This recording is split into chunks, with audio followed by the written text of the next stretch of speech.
Hi there. Welcome to the Revolution Within podcast with Dana. I am Dana. I am your host. And today we are talking about my new favorite Brené Brown quote. But before we get to that, let's do a little bit of housekeeping at the top here. If you would like to contact me, my email address is Dana, D-A-N-A, at revolution-within.com. My new social media handle is Dana W-I Writes, DANAWIWRITES, right? Is that how you spell writes? Writes like a writer. I changed my handle because I've finally really leaned into what I do best, and that is editing and being support for other writers and creatives of the neurodivergent variety, meaning if you have ADHD or any level of autism or any sort of neurodivergence, there are many, and you're fall on that spectrum and you find yourself lacking the discipline or the confidence, or I don't know, if you just find yourself, if you just say I'm a hot mess and I can't get started on anything that I want to write, that's what I'm here for. I'm here to help. So today we're actually going to be talking about that topic. Okay, so here we go. Here's the quote that we're going to talk about today. This is from Brené Brown. Unused creativity isn't benign, it gets metastasized. It turns into grief, rage, judgment, sorrow, shame. But we are divine beings and we are, by nature, creative. And it gets lost along the way. It gets shamed out of us. Powerful, huh? Yeah. I can certainly attest to the fact that a lot of my creativity was shamed out of me at many stages along the way. And with my neurodivergence, I talked about this a couple of weeks ago. It's called rejection sensitive dysphoria, by the way, or rejection sensitivity dysphoria. I allowed a lot of the criticism, general taunts, or whatever, really get to me and affect my belief in myself. And so I just really tucked all of that in and just went along the usual path of becoming a wife and mother, which isn't something that I felt pulled to do in my life, but thank goodness I did, because I have my beautiful boys and I really have a great life. So obviously it was something that I was meant to do. But now that my boys are older, I'm finding myself pulled more and more toward to express my creativity. And I wrote a book, and that book will be coming out this summer. But this isn't about me. I'm wanting to talk to you about letting your surroundings, letting the life that you have right now continue to stifle your creativity, and why I am begging you and pleading for anyone who's watching this or listening to this to consider basically shifting course and to start opening yourself up to expressing your creativity in whatever way that means for you, be it painting, be it pottery, be it writing, be it music, whatever it is for you. I know many friends. I have been this friend of friends who created something, put it out there, and when it didn't land, they just quit. I get it. It's really difficult to feel that level of rejection, or to process that rejection as personal, when if it was your first work, maybe it wasn't punchy enough, or maybe it wasn't edited well. I'm an editor. I can tell you I have read thousands of books, and I have edited some really good material. And sometimes all that it takes is rearranging something, or it's usually rearranging a sentence and taking out some like superfluous words. And it's really about grabbing your reader from the beginning. And you can have a really compelling first paragraph, and then the whole thing just falls off a cliff because you start rambling. I'm a rambler, I get it. So hiring a good editor is how you stay on course and really tell that story that you want to tell. Doesn't have to be me. But having someone else look over your work and give you honest feedback is the next step. And when you don't allow that to happen, you often take things and you put something out there, and then maybe it doesn't do well.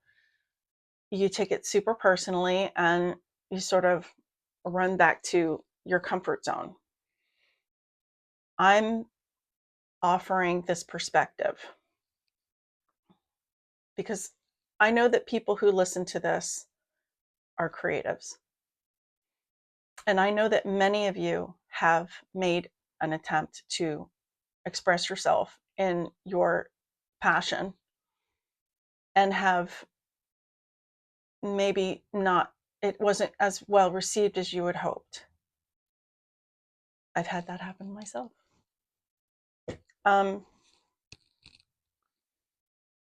want you to go back. I want you to start writing again. I want you to start painting again.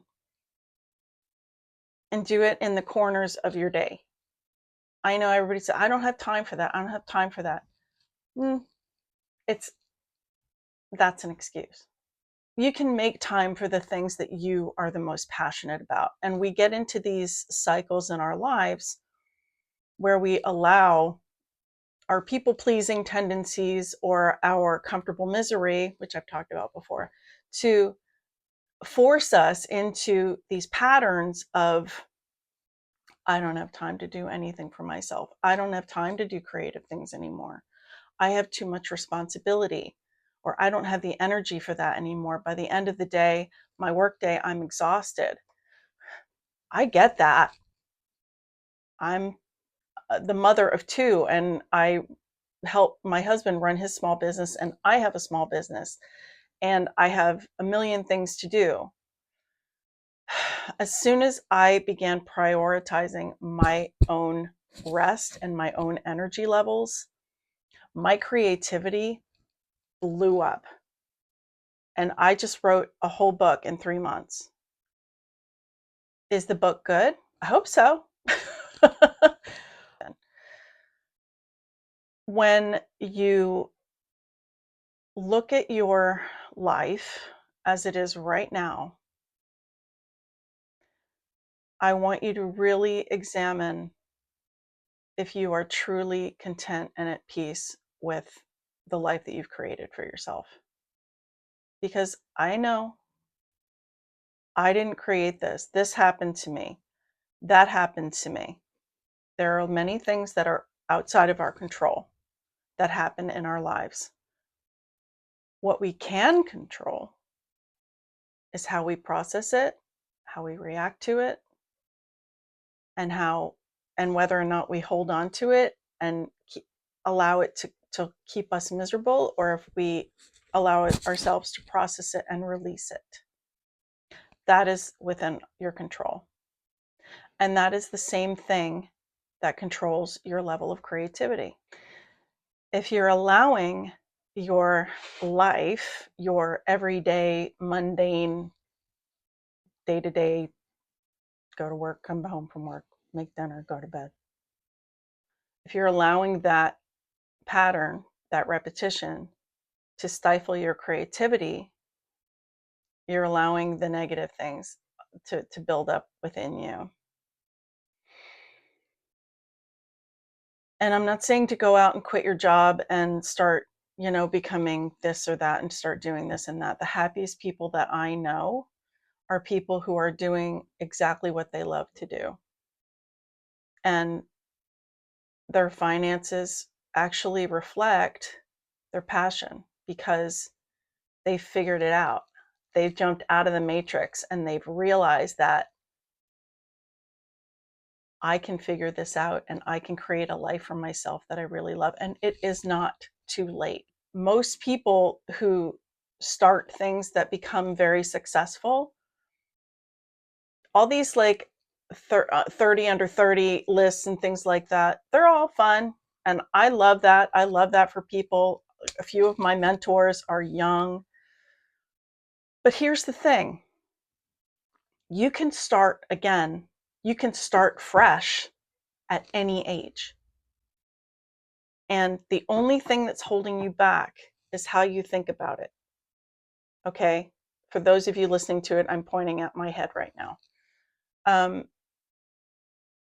It's within your mind and within your heart. And your heart, the energy that your heart puts out is the strongest energy that you have. And if you're stifling it, it is going back into your body and it is creating pain. It is creating resentment. It's creating bitterness. It's creating a lot of feelings that if you can make yourself aware of what you're dealing with and start slowly working through those things, you can actually, it's funny because if you really dig into the work, you can make it happen. Like you can flip the way that you think about yourself on a dime, but that's not what we're conditioned to do.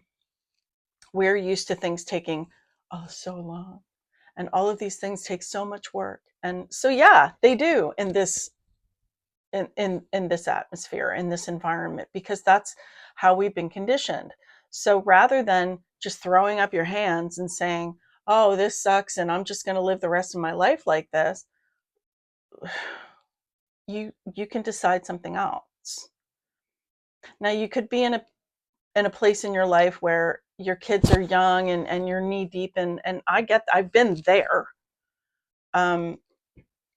Those are the years where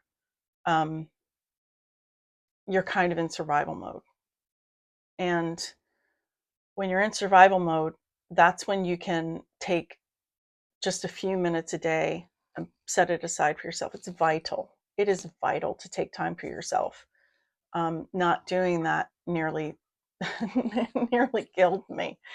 And then I figured out that I was too much of a martyr and expending all of my energy taking care of my family. And fortunately, I have a great partner in life who got it and started altering course with me. And he and I live, we live autonomously and we live separate lives, but we have this great partnership. I'm very fortunate. I know that. And not everyone has that, but that's the thing. If you don't have that with your partner, then maybe you should think about what you actually deserve to have with a partner. I'm just saying, I'm just getting off track here, but creativity unexpressed metastasizes. And we are by nature creative beings. Humans create. We're the highest intelligent life form that we know of on this planet at this time. And when we tap into that and we really start, and you can use a 5-minute meditation just to sort of connect to your breath and breathe and really start searching within, because that's where all the answers are. They all lie within us. The way that we've been conditioned to go out and find happiness in another person or another thing or buying things or pursuing something, it's great. Goal setting is great and finding a partner is great, but the love and the passion and all the things that make this experience amazing are within. And the only way that you can find that is to actually look for it. And that's where your creativity lies. You're the only one with your perspective. We all have something unique about us. It's funny, I think there's an expression that says we're all special and we're all not special. I mean, that's true. We're all ordinary. We're all nothing special, and yet we're all extraordinary. We're all very special because we all, just our existence is a miracle. Like if you look at I don't know if it's quantum physics or what, but if you start looking into how rare it is just to have been born, it's astronomical. Like that one sperm and that one egg connecting and creating you, it's like the odds of that happening were like 1 in 60 million or something like that. So right there, your very existence is a miracle. And then you realize, if you can wrap your head around this, it took me a little time to wrap my head around this. The reality that we exist in isn't actually real. It's more like I mean, the Wachowskis got it right with the Matrix. Like, I'm not saying that we actually have the plugins and all that kind of stuff. Kind of. We're in a matrix. It's like we've been handed a rule book the day we were born. We are born when you came into this world, you are the most pure, the most unadulterated version of yourself.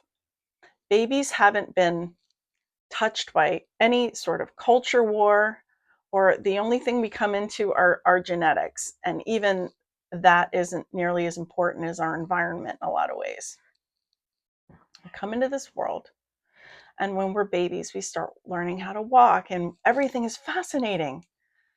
And then as we grow and as our environment affects us, and like, I'll take myself because I'm the only example I have.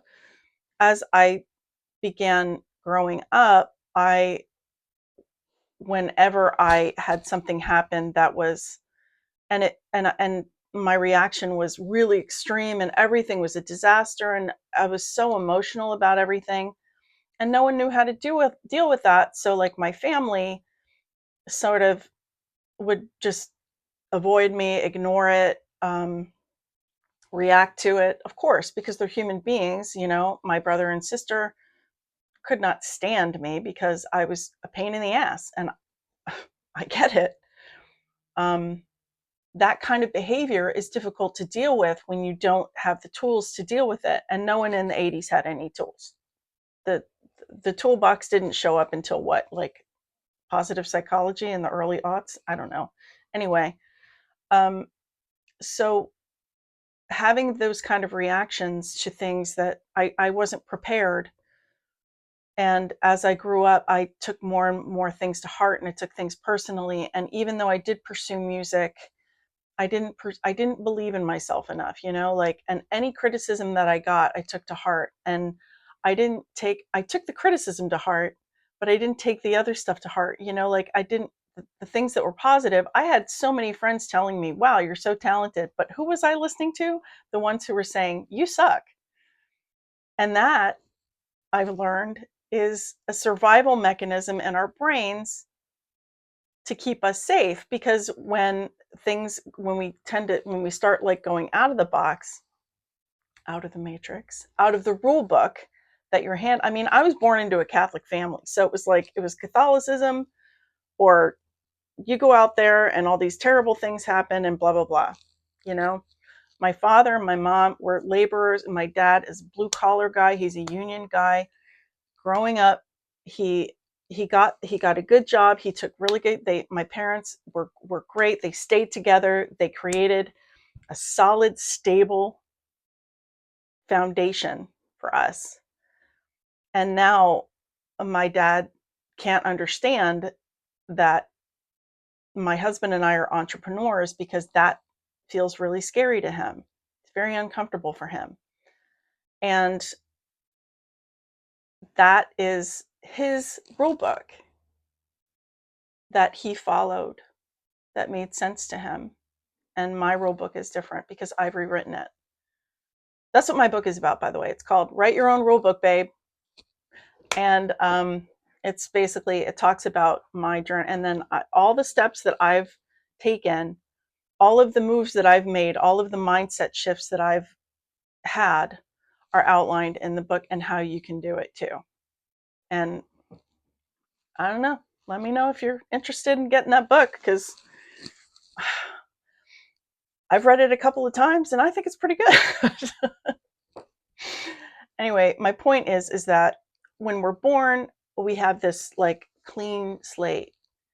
And as we grow and our environment comes in and it affects us, and our genes are partly responsible for how we react to things, but also if we grow up in a highly reactionary environment, which I did, we start learning how to become people pleasers to protect ourselves, or to fit in or to be liked. And then we develop all kinds of things from there. You know, I developed an eating disorder.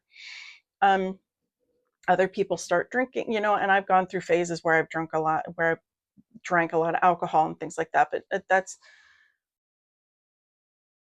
if we can realize that we can look within ourselves and we can kind of reset, we can hit the reset button and we can stop following those rules, and we can start writing our own and creating a life outside of that pattern, the matrix, the day in, day out mundaneness. It changes everything. Like, I see now how negative of a mindset and stuff that I had, and I've shifted that. And it doesn't mean that I don't have days where I'm just like, this sucks and I hate everything, because I do. But the secret was learning how to, and I'm not going to say learning how to love myself, because it's I began learning how to be kind to myself and really understanding who I am and how I got like this, flaws and all.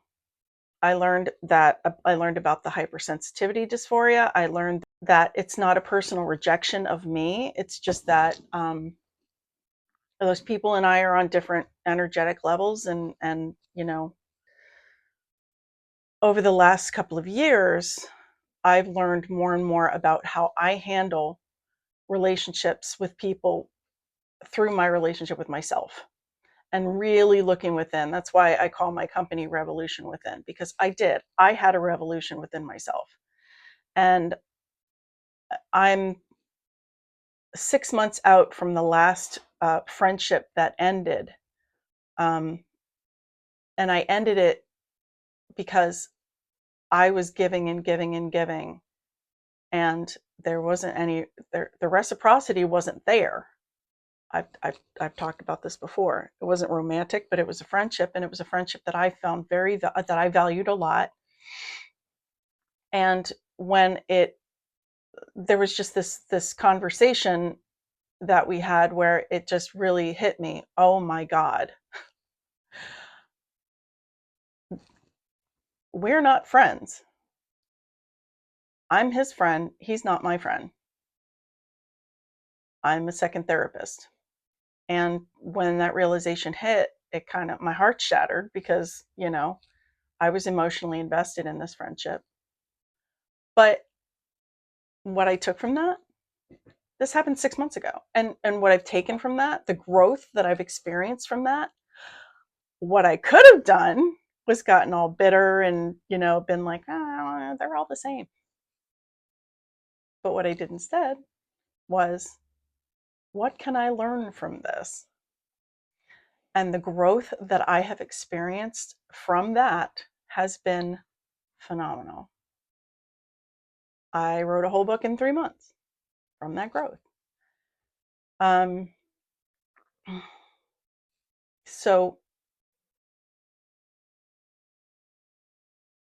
my somewhat trite message from this is that you can take the lemon. Oh my God, my brother just sent me this thing about how lemons are actually a hybrid fruit and that life has never thrown us lemons. So it's really funny.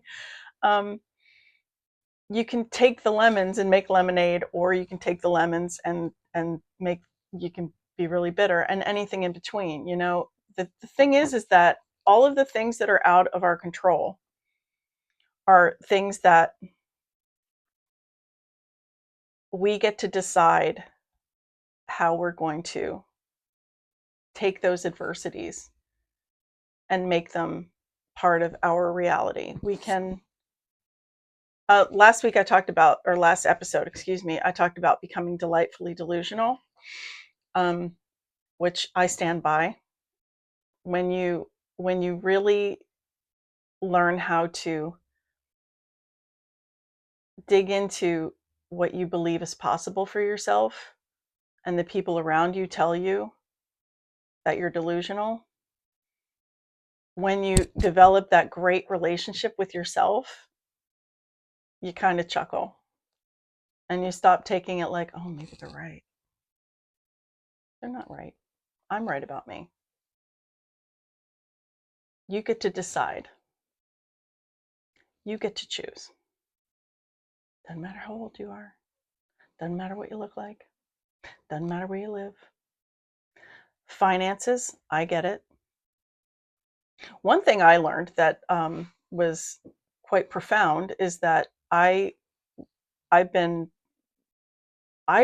realize that I had a thing around being in debt, and having a lot of shame about that.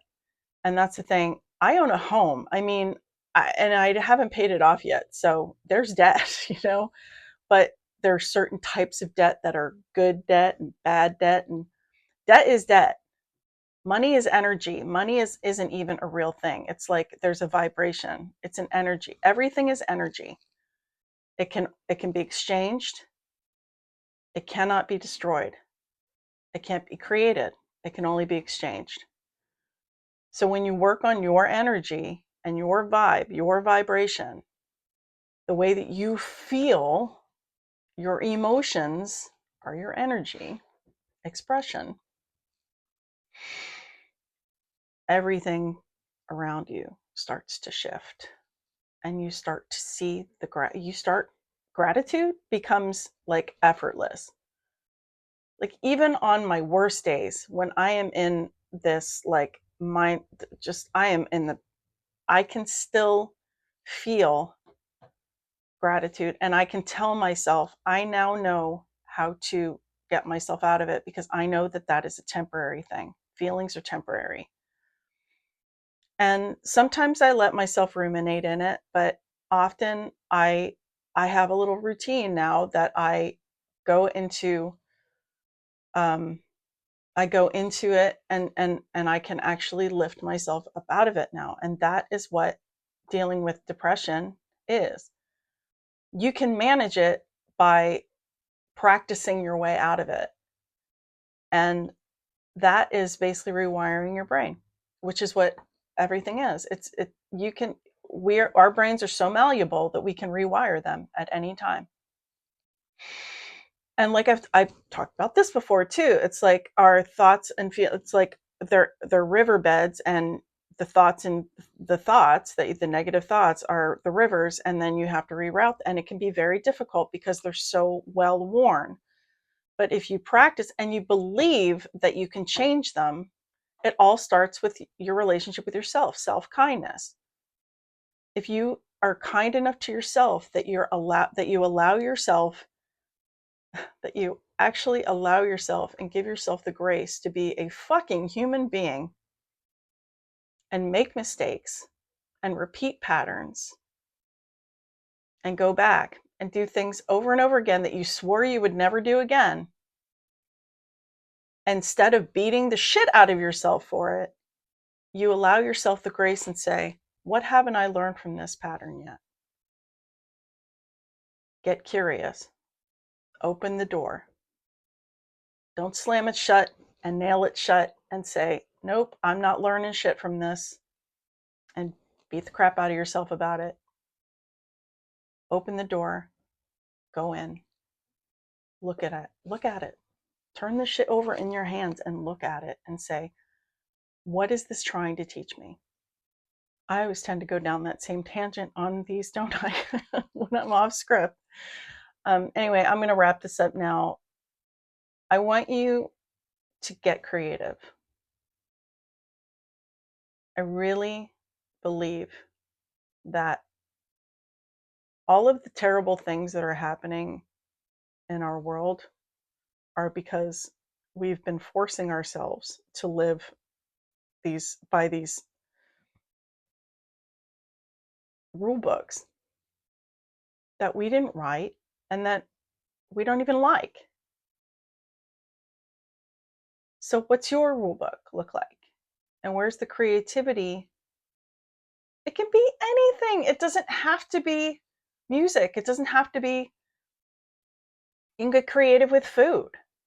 One of my best friends is an amazing chef because that's where her creativity lies. She cooks things. She creates things in the kitchen, and it's so fun to watch her cook because she just lights up. She's amazing, and I love her. And we've been friends for forever, since high school. That's, instead of sitting in the bitterness of I don't have time and everybody's always depending on me and I can't do this and I can't do that. What can you do? What if you started asking yourself, what can I do?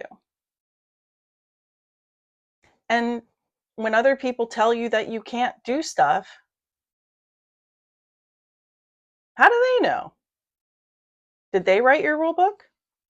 Do they know your head and your heart? Do they know your purpose? Nobody knows your purpose except for you.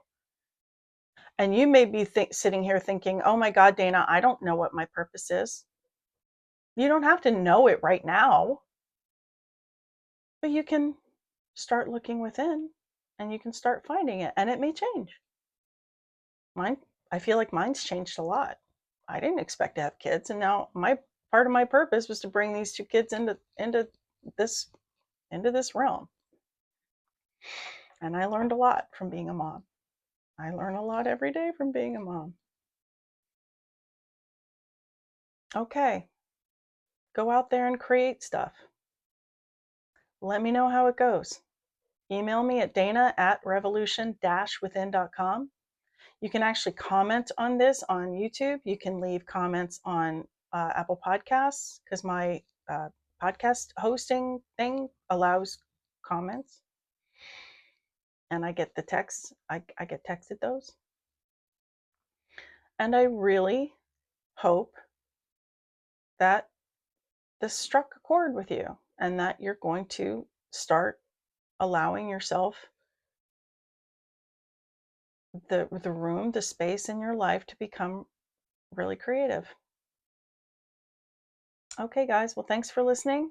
And I hope you have a great time period until my next episode, which could be a week. It could be 3 days. We never know, because I go with the flow in my life. I don't go by schedules anymore. I only schedule things that I know I have to get done by certain dates, and everything else. And I'm way more, I accomplish so much more now that I don't put the pressure on myself to follow somebody else's rules or schedules or whatever. It's amazing.